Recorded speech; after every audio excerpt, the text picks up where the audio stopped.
Welcome to the NewsHour. 1,000 days ago, Russia launched its full-scale invasion of Ukraine.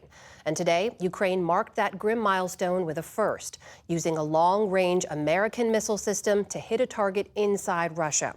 Also today, Russia released its updated nuclear doctrine that says it could use nuclear weapons if attacked by a conventionally armed country supported by a nuclear power. All this as leaders of the G20 nations concluded a summit in Rio de Janeiro. That is where Nick Schifrin is covering President Biden's final gathering and Ukraine's strike. Nick? Amna, Ukraine fired those long-range missiles known as ATACMS, the Army Tactical Missile System, into the Russian region of Bryansk. That is right next to the Kursk region, which Ukrainian soldiers seized this summer. North Korean troops have recently joined Russian troops there in massing to try and recapture Kursk from Ukraine. The target of today's ATACMS strike is reportedly an ammunition depot. In the coming days, expect strikes on similar targets, including logistics hubs and command and control sites, in order to protect those Ukrainian troops in Kursk and also make Russia pay a price for deploying North Korean troops. Now, Ukraine is certainly a topic here at the G20 in Rio, but many of the leaders here are looking beyond President Biden, some to China, all to his successor. In front of Rio's Sugarloaf Mountain, the world's most powerful leaders prepared for their family photo. Chinese President Xi Jinping was there.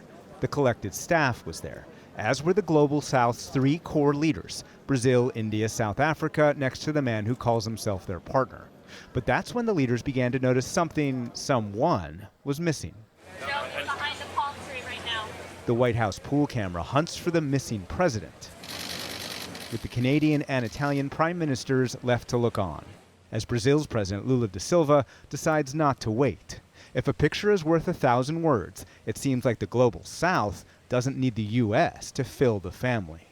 For years, Latin America has increasingly dealt with China, the largest trading partner outside the region and often the builder of much-needed infrastructure like the Pacific Ocean's second-largest port inaugurated in Peru last week. But this week's G20 reunion was shadowed by a once-and-future relative. Donald Trump was like the Harry Potter character Voldemort, he who must not be named. As we look to deepen our relationship, we'll obviously talk about the new American president and some of the work we're going to do together around that. There's a lot of work to be done together, from poverty to hunger to climate change. But the next Trump administration's priorities don't necessarily align with this group, including Trump's vow to impose global tariffs, as alluded to by French President Emmanuel Macron. Fragmentation and fracture of the international order by tariff policies that are controlled by the strongest simply leads all others to not respect it. But others show Trump more regard. Last Thursday, Argentinian President Javier Milei visited Mar-a-Lago, and at the G20 just days later, Milei reversed Argentina's previous position and blocked host Brazil's attempt to tax the super-rich. Milei has been an unabashed Trump supporter. The global elite cries over the defeat of communist Kamala Harris. Yes, the communist Kamala Harris. Meanwhile, freedom advances and expects with hope, just like other decent people, a second presidency of Donald Trump.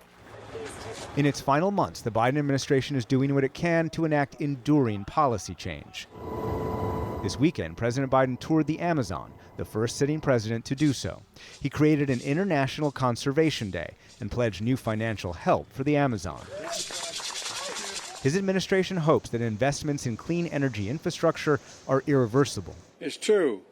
Some may seek to deny or delay the clean energy revolution that's underway in America. But nobody can reverse it. Nobody. Not when so many people, regardless of party or politics, are enjoying its benefits. It is important that he went there to see with his own eyes, but he's leaving the administration, so I don't know what we can expect in concrete measures. Thais Bomvarchi is with Greenpeace Brazil. The policies are reversible, and the big problem is that their consequences are more difficult to reverse than the policies itself, you know? And so as the G20 concluded, they retried the family photo and made sure Biden was in the middle. before he says goodbye. For the PBS NewsHour, I'm Nick Schifrin in Rio de Janeiro, Brazil.